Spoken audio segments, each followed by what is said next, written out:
Qui est à l'origine de ces bagarres? On l'a entendu, d'un côté des jeunes issus de l'immigration, de l'autre un mélange de supporters d'Anderlecht et une poignée d'extrémistes. On va tenter de comprendre les motivations avec Nadia Salmi et Eric Poncelet. Ce qui est certain, c'est que tous ces agitateurs promettent dès ce soir une reprise des violences.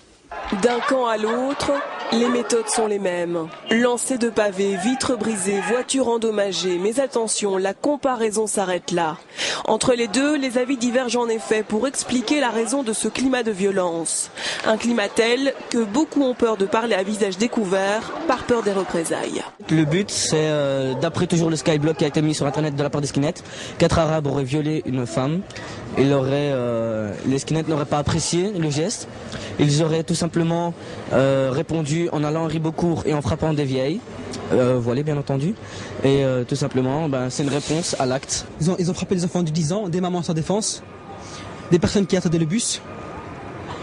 Si maintenant, même nous, plus vivons en sécurité, qu'est-ce qu'on doit faire?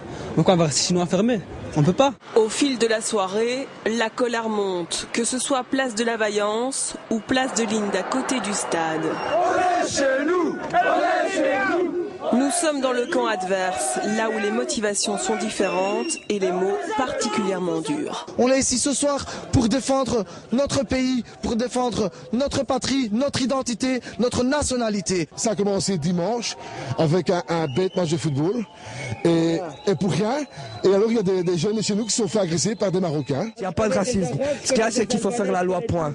Il faut pas se laisser faire, point à la ligne. Et la police pour ça? La police, ils peuvent être là, la police. Mais pour faire la loi, la police. La police, ils sont avec eux, la police. Restent au milieu les forces de l'ordre venues en masse pour tenter de freiner ces mouvements de violence. À minuit, 80 policiers avaient pour mot d'ordre d'assurer la sécurité jusqu'au bout.